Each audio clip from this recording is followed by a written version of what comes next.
치아가 웃어야 인생도 즐겁다. 행복한 인생 설계를 도와주는 메디컬 힐링 코치 치의학 박사 문은수. 치과계가 인정하는 뛰어난 경력과 이력.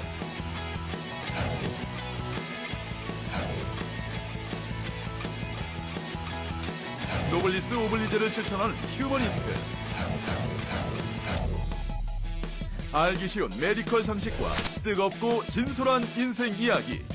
건강한 100세, 행복한 100세를 위한 진정한 힐링 타임. 7번째 이야기. 모두가 바라는 아름다운 치아. 당당하고 자신감 넘치는 스타들의 미소. 미소에 숨겨진 비밀은 바로 가지런하고 하얀 치아인데요. 그러나 그들도 태어날 때부터 이렇게 완벽한 치아를 갖고 있던 것은 아닙니다. 상황별, 기간별 다양한 치아 교정법부터 환한 미소를 위한 치아 미백 방법까지 지금 시작합니다. 안녕하십니까. 여러분들의 입안을 열심히 들여다보는 남자 문은수입니다. 우리의 치아는요, 음식을 잘 씹는 기능과 얼굴의 형태를 유지하는 기능, 그리고 말할 때 발음을 정확하게 하게 하는 기능 등 다양한 기능을 가지고 있습니다. 특히나 치아의 배열 상태는요, 얼굴의 아름다움을 유지하는 데 가장 큰 역할을 한다 말씀드려도 과언이 아닐 것입니다. 그래서 오늘은요, 아름다운 얼굴을 유지하는 데 있어서 가지런하고 예쁜 치아를 만드는 경우에 대해서 말씀을 드려볼까 합니다. 좋으시겠죠? 예, 알겠습니다. 여기 방법에는요, 교정으로 이쁘게 하는 방법이라든가 보철로 이쁘게 하는 방법, 또 색깔만 바꿔서 또 예쁘게 하는 방법들이 있을 수 있습니다. 그런데 여러분, 교정이라는 말은 다들 들어보셨지요? 예, 이것은 부정교합을 가지런하게 만드는 방법을 말하는 것입니다. 물론 일본에서는요, 일부러 송곳니를 튀어나오게 만드는 방법이 있다고 그래요. 일본은 유전적으로 송곳니가 약간 돌출된 경우가 많기 때문에 아마 사람들이 이렇게 일부러 만드는 것 같습니다. 이 표에서 보시는 것처럼 교정하는 경우에는 여러 가지가 있을 수 있습니다. 첫째는 앞니가 고르지 못하거나 튀어나온 덧니가 있는 경우, 또 우리가 흔히 볼 수 있는 앞니가 벌어진 경우, 그런 경우 많이 보죠. 그리고 앞니가 이거 새 입처럼 툭 튀어나와서 입술까지 튀어나온 그런 경우들, 그리고 또 어금니는 닿는데 앞니가 벌어진 경우, 어렸을 때 연필 같은 걸 자주 물은 사람들이 그렇게 나타날 수가 있습니다. 특히나 성장기야 말이죠. 영구치가 나오기 직전에 전니가 빨리 빠졌을 때는 공간이 부족해서 못 나오는 경우가 있습니다. 물론 주걱턱이나 무턱인 경우에 또 비대칭인 경우에도 우리가 교정을 할 수가 있겠습니다. 주위에서도 흔히 이런 분들 많이 볼 수 있죠. 그렇죠? 그러면 이런 교정은 언제 하는 것이 좋을까요? 결론부터 말씀드리면 교정하는 시기는 정해져 있지 않다는 거죠. 언제든 할 수 있다는 겁니다. 그것은 교정은 치아를 움직이는 원리가 같기 때문인데요. 다만 어렸을 때 여러분들이 한다 그러면 훨씬 더 장점이 많습니다. 성인의 경우는 뼈가 단단하기 때문에 움직이는 그 시간이 많이 걸릴 것이고요. 어린이들은 뼈가 조금 아직 단단하지 않기 때문에 탄력적이기 때문에 빨리 움직일 수 있고 그 효과도 아주 좋을 수가 있습니다. 하지만 그 턱뼈의 크기가 틀리다든가 또 잇몸염증이 있다든가 그런 경우가 그 시기를 조절하는 데도 여러 가지 차이가 있을 수 있기 때문에 전문가한테 치료를 받고 상담하시는 것이 무엇보다 중요하다고 말씀드릴 수 있습니다. 자, 그러면 교정 치료 방법에는 어떤 것이 있는지 한번 설명 한번 드려보겠습니다. 표를 보시면 먼저 보통 우리가 흔히 알고 있는 일반 교정이 있고요. 흔히 여러분들이 볼 수 있는 겁니다. 또 잘 안 보이는 안쪽에다가 브라켓이라든가 이런 장치를 붙이는 또 설치 교정이 있고요. 또 아예 이런 장치를 아예 안 붙이는 그런 비밀 교정도 있습니다. 또 우리가 턱뼈까지 움직일 수 있는 그런 수술 교정도 우리가 들 수가 있습니다. 그리고 요즘은요, 빨리빨리란 말이 우리 한국의 대표적인 말인 것처럼 나사를 이렇게 박아서 좀 빨리 당겨서 하는 급속 교정도 선호를 하고 있습니다. 이렇게 하면 사실 언론 이해가 잘 안 되죠. 예, 조금 더 쉽게 설명 한번 드려보겠습니다. 여러분들 일반 교정이라는 것은 이런 세나 또 이색깔 이렇게 붙여가지고 하는 그런 교정은 많이 보셨기 때문에 이해가 되실 것이고요. 이 안쪽으로 말이죠. 혀 안쪽으로. 바깥에 늘 보이니까 특히 어나운서라든가 강의하는 사람들은 보이면 안 좋잖아요. 그래서 안쪽으로 브라켓과 철사 같은 걸 걸어서 교정을 하는 방법이 있는데 잘 안 보인다는 장점이 있지만 말이 좀 불편합니다. 그런 단점이 있어요. 그래서 요즘은요, 아예 이런 브라켓이나 이런 철사 같은 걸 붙이지 않는, 와이어를 붙이지 않는 그런 방법도 비밀 교정이라고 해서 곽광을 받고 있고요. 특히 턱이 비대칭이 되거나 주걱턱이라든가 또 들어갔다든가 이런 사람들을 바로 잡으려고 하는 수술 교정과 같이 하는 그런 교정을 우리가 선택할 수가 있겠습니다. 특히 요즘은 인터넷이 발달돼서인지 그 철사 없는 교정을 해주세요 하라고 콕 찍어서 말하는 분들이 많이 있습니다. 여러분들도 인터넷 검색으로 많이 찾아보시죠? 네. 예. 그것을 우리가 일명 보이지 않는 교정, 전문적으로는 인지비럴 라인이라고 부릅니다. 이 방법에 대해서 요즘 많이들 알고 와서 묻는 분들이 많이 계십니다. 우리 화면에서 보시는 것처럼 마치 권투 선수들이 끼는 마우스피스처럼 장치는 없습니다. 쇳덩어리도 없고 어떤 와이어도 없지만 이런 장치를 꼈다 뺐다 할 수 있게끔 해서 교정을 우리가 받는 거거든요. 그래서 그런 부분에 있어서 환자에게 어떤 장점을 주느냐. 일단은 보이는 게 없지 않습니까? 그러니까 심미적이에요. 내가 오늘 미팅을 나가야 되겠다. 그럼 빼고 가는 겁니다. 끼고 있으면 부자연스럽잖아요. 그죠? 내가 오늘 강의가 있다. 그러면 말이 잘 안 되는데 빼고 가는 겁니다. 이런 장점이 있습니다. 근데 이 방법은요, 단점으로는 여러 개의 장치를 계속 갈아줘야 된다는 거죠. 시기에 맞춰서. 보통 이것은요, 앞니가 벌어진 경우에 그것을 아주 효과적인 그런 방법이 되겠습니다. 근데 여러분들도 마찬가지로 엄청 바쁘게 살잖아요. 그죠? 그러다 보니까 시간이 부족해요. 교정하는 기간은 길어도 너무 길다고 생각하는 사람이 많습니다.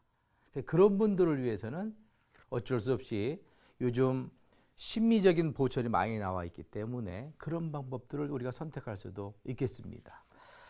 그런 방법 중에 첫 번째가 이제 이색깔 레진이라는 재료가 있습니다. 이것의 가장 큰 장점은 가장 빨리 해줄 수 있다는 거.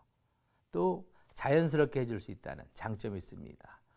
레진이라는 재료로 새가 벌어진 부분만, 형태가 부자연스러운 부분만 떼어주는 거기 때문에 치아에 손상을 주지 않아요. 그리고 바로 떼어서 이렇게 해주기 때문에 아주 빠릅니다. 단점은 좀 약해요. 그 부분에 힘이 가해지면 깨지거나 떨어질 수가 있고요. 또 한 1, 2년 지나면 또 색깔이 변할 수 있는 단점이 있습니다.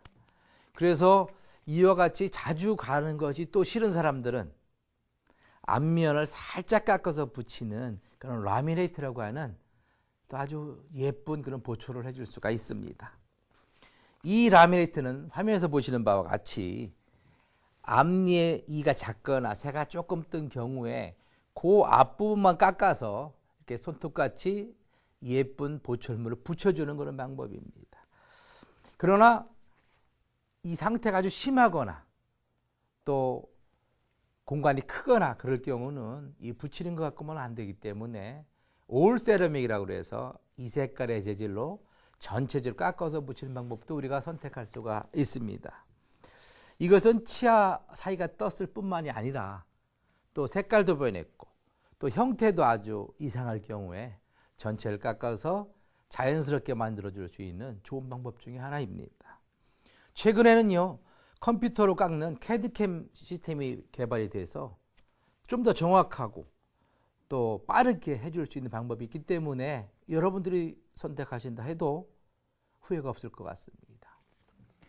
근데 가끔 이렇게 만나는 환자들 중에는요, 이는 이뻐요. 형태가 이쁘다는 거죠. 손상도 없는데 색깔이 변해 있는 경우가 있습니다. 얼마 전까지만 해도 그런 경우는 엇보려니 하고 그냥 살았습니다. 그죠? 부모님들 다 그래요. 그죠? 근데 사회생활 하려면 그렇게 하면 보기가 엄청 싫습니다. 그래서 그거를 씌우는 사람이 있기도 하고요. 빼서 심는 사람도 있는 경우가 있는데, 그런 경우보다는 치아를 손상시키는 것보다는 색깔만 바꿔서 자연스럽게 하는 방법이 있습니다. 가끔 TV를 보면 말이죠. 아프리카 사람들 보면은 뭐가 제일 잘 보여요? 하얀 이가 톡 튀어나오죠. 그죠?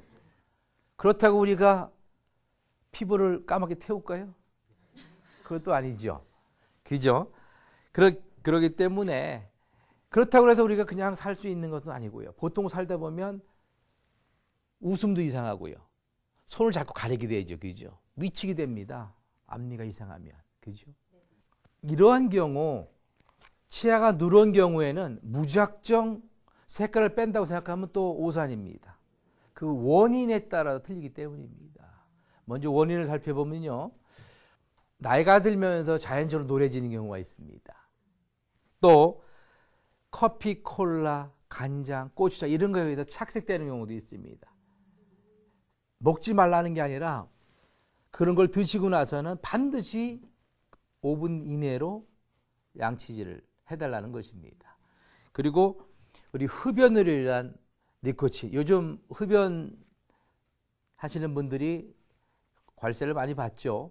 갈 데가 없습니다. 그죠? 벌금 내고 이참에 끊어보는 것도 좋을 것 같습니다. 또 외상에 의해서 손상이 있는 경우, 이런 경우도 색깔이 변할 수가 있죠. 그 원인을 우리가 분석해야 됩니다.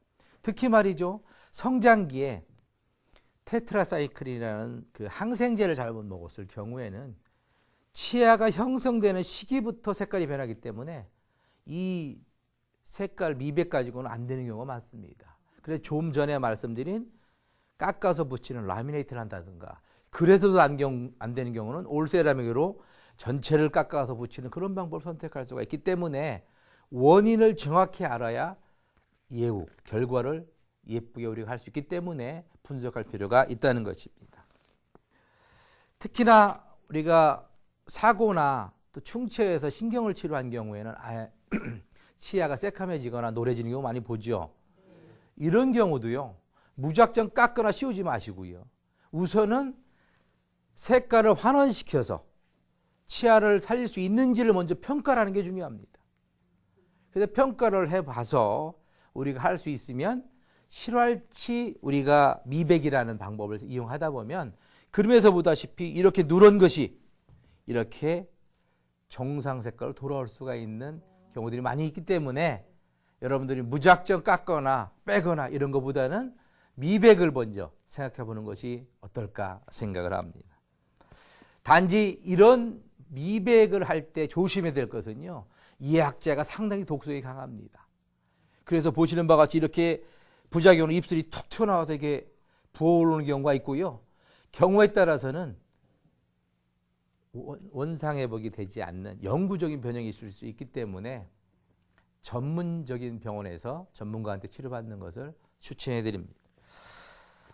끝으로 이런 미백 상태를 오래 여러분 유지하는 게 중요합니다. 사실은 한 번에서 평소에 쓴다면 너도 나도 합니다. 그런데 다시 색깔이 환원되는 율이 있기 때문에 여러분들이 또 조심해야 될 것이 있습니다. 가장 먼저는 색소가 강한 음식을 먹지 말거나 먹으면 바로 닦는 습관을 기르시기 바랍니다.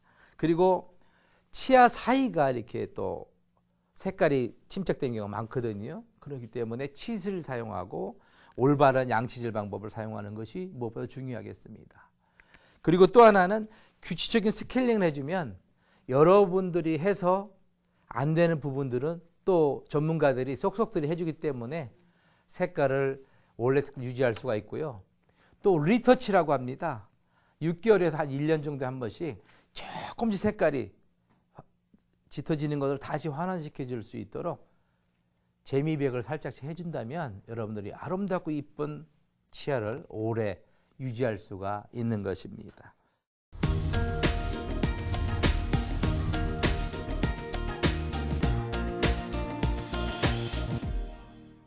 네, 오늘은 이렇게 제가 말씀드릴 내용은 여기까지고요. 지금부터는 여러분들의 궁금증에 대해서 몇 가지 질문을 듣고 제가 답하는 시간을 갖도록 하겠습니다. 네, 그러면 어느 분부터 질문을 해보실까요? 예, 그래요. 박사님, 박사님께서도 저를 보시다시피 이렇게 다 완벽한데 사실 턱이 약간 비대칭이어서 네. 이것도 뭐 교정술이나 아니면 치아 교정술로 어떻게 치료 가능한지 여쭙고 싶습니다. 네, 아마 인터넷 검색을 많이 해보신 것 같아요. 관심이 많으시니까. 물론 교정과 턱 수술을 통해서 그 부분을 해결할 수가 있습니다. 요즘 일명 양악 수술 많이 들어보셨죠? 네. 예. 근데 이 양악 수술은요, 분명히 이 얼굴을 뒤로 좀 밀어주므로 인해서 사각턱이 조금 더 갸름하게 보이는 그런 효과가 있기 때문에 우리 미용 효과가 있어서 사람들이 곽광을 받는 건 사실입니다만은 사실은 이 양악 수술은 그런 경험을 했을 경우는 부작용이 생길 수도 있고요. 원하는 만큼 되지 않기 때문에 우리가 선별해서 시술할 필요가 있고요. 원래 이거의 목적은 치아의 기능이 맞지 않거나 이거와 동반해서 좌우 비대칭이라든가 주걱턱이라든가 무턱이라든가 이런 기능과 좌우 대칭, 심미를 동시에 할 경우에 한해서만 우리가 시술하는 것을 원칙으로 하고 있습니다. 물론 여러분들이 이 양악 수술을 또 들어보면 엄청 무섭다는 얘기도 많이 들리죠. 그러나 치과에서는 제가 여러분들에게 권면할 수 있는 것은 만약에 내가 기능과 심미 또 비대칭 이런 것이 동반되어 있다면 전문 치과 의사에게 가서 자세히 상담하시고 또 그런 수술이 정확히 갖춰진 병원에서 한다면 안전하고 또 정확하게 수술할 수 있다고 말씀드릴 수가 있습니다. 또 다른 어떤 분 질문이 있으십니까? 예. 교정 치료는요, 거의 중고등학교 때 하는 걸로 알고 있는데 저처럼 이렇게 나이가 들어서 해도 되는 건가요? 더 예뻐지려고요? 지금도 충분히 이쁜 것 같은데. 네, 사실은 나이가 들면서 자기 외모와 이런 자연스러움 이런 부분에 더 관심을 갖는 것이 요즘 추세인 것 같습니다. 그래서 제 병원에도 나이가 드신 분들이 많이 찾아오고 있습니다. 결론부터 말씀드리면 잇몸만 건강하다면 60세까지도 가능하다고 말씀을 드릴 수가 있습니다. 특히 최근에 자신감을 잃거나 또 재취업하는 어른들이 많이 계시죠. 그런 분들은 꼭 피부과나 치과에 와서 교정을 상담하는 경우가 많다고 그래요. 조사에 의하면 약 25% 정도가 성인들이 늘고 있다고 합니다. 그리고 최근에 더 늘고 있다고 그래요. 한 10년 전만 해도 성인들은 치과에 찾아오질 않았어요. 25%에서 지금 30%를 육박하고 있다는 것을 여러분들 알고 있었으면 좋겠습니다. 단지 성인들의 교정은 약간의 차이가 있습니다. 이미 뼈가 다 굳어져 있죠. 그렇기 때문에 시간이 좀 오래 걸린다는 사실. 그런 부분들을 참고하시고 또 하나는 잇몸병이 많이 있다. 교정하다가 이가 다 빠져버려. 그러니까 잇몸 치료를 먼저 해야 되는 사실. 성인이라고 다 할 수 있는 건 아니다. 어떤 경우 잇몸이 건강하다면 60세까지 할 수 있지만 잇몸이 건강하지 못하다면 아무리 하고 싶어도 할 수 없기 때문에 예방치료 제가 여러 번 강조했는데 그 부분을 관리를 잘 하시기를 부탁드리겠습니다.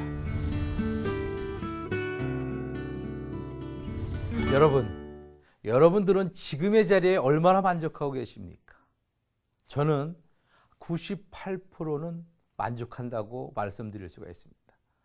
돈을 많이 벌고 못 벌고 성공하고 성공하지 못하고의 관계가 아니라 제가 추구하는 방향으로 제가 갈 수 있기 때문이라고 저는 생각을 합니다. 2%는 신의 영역이기 때문에 제가 못한다고 생각하기 때문에 저는 만족하고 있다고 말씀을 드릴 수 있습니다. 근데 지금의 저의 위치는 저만이 이룬 자리라고 생각을 하지 않습니다. 주위에 여러 사람의 도움이 있기 때문에 현재 제 자리가 있다고 생각을 합니다. 그 수많은 사람 중에 한 사람을 뽑으라면 전 주저없이 제 은사님을 뽑습니다. 그분은 제 모교에서 부총장님도 역임하셨고 이제 리타이어를 앞두고 계시는 우리 은사님이십니다. 그분이 아니었다면 저는 지금 이 천안에 살지도 않았고 아마 여러분들도 만나지 못했을 것입니다. 오래전에 제가 대학에 인턴 시험을 보러 갔을 때 일입니다. 저는 거짓말같이 들리겠지만 공부를 하고 싶었습니다. 왜 웃으십니까? 정말 공부를 하고 싶어서 졸업을 하고 제 성적에 맞는 원자력병원에 지원하려고 추천서를 쓰러 갔습니다. 그랬더니 대뜸 하시는 말씀이 넌 내과에 남아라 라는 것이었습니다. 사실 보철과는요 성적 1, 2등만 남는 과이기 때문에 저는 될 수가 없었습니다. 그래서 양심이 있지 않습니까? 그래서 쭈삣쭈삣하고 다음에 말씀드리겠습니다 하고 뒤돌아서 나오는데 하시는 말씀이 이런 말씀하셨습니다. 야, 너네들 사이에서 1, 2등은 엄청나게 중요할 거다. 그런데 나한테는 1, 2등은 그렇게 중요하지 않다. 오히려 인성이 좋은 사람이 들어와서 더 많은 것을 이루고 성장하는 모습이 나에게 더 중요하다. 이런 용기를 주셨습니다. 그래서 일주일 동안 고민을 하고 잠도 못 자다가 이제 칭찬받으러 가서 하겠습니다. 그랬더니 칭찬은커녕 호되게 스케줄을 빡빡하게 잡아서 호랑이 새끼처럼 키우셔서 오늘의 제가 있다고 저는 생각을 합니다. 어떨 때는 말이죠. 그때 생각을 하면서 나도 잘한 게 한 가지 있다 생각이 듭니다. 그게 뭔지 아십니까? 스승이 까라한 대로 깐죄. 순종을 했더니 오늘 이 자리를 만들어 주셨습니다. 어떤 일을 시키실 때는 3개월 정도를 그 이유가 모르겠는 거예요. 그래서 갈등에 있죠. 사람은 간사하니까. 내가 이거 해야 돼? 잘 되고 있는 거야? 나도 성인인데 3개월을 이해가 안 되면 힘들죠. 호랭이가 마늘 먹다 뛰쳐나간 것처럼 그러고 싶은 생각이 불쑥불 드는데 설마 우리 스승님이 벼랑으로 몰겠냐 라는 생각으로 가다 보면 한 3개월쯤 지나면 그것이 안개가 싹 거치면서 그것이 확 보입니다. 보통 그럴 때는요 엄청난 뒤에 희열이 따라옵니다. 저는 정말 은사님을 만난 것이 천운이라는 그런 고백을 안 할 수가 없고요. 그때 은사님께서 성적순보다는 사람 됨됨이가 중요하다라는 말이 엄청나게 저에게 많이 남아 있습니다. 아무리 훌륭한 의사가 있다 하도 아무리 훌륭한 스텝이 있다 하더라도 환자에 대하는 마음이 없다면 불평과 그 병원은 아마 곧 무너질 것입니다. 사람을 먼저 봐주시고 또 올바른 능력을 가질 수 있도록 기다려주시고 지도해 주신 은사님이 있었기에 저는 이 자리에 있습니다. 오늘 제가 여러분에게 꼭 드리고 싶은 말씀은 올바른 생각은 올바른 태도를 만들어줍니다. 올바른 생각은 올바른 태도를 만들어줍니다. 올바른 태도는 인간의 운명을 좌우할 수 있다는 사실. 그것을 꼭 말씀드리고 싶습니다. 오늘 어떻게 하다 은사님 말씀을 드리다 보니까 뵙고 싶습니다. 지쳐 계시는데 요즘 바쁘다 할 핑계는 못 뵀는데 오늘 이 방송 끝나고 나면 맛있는 밥이나 한 끼 사드릴까 이런 생각을 가져봅니다. 고맙습니다.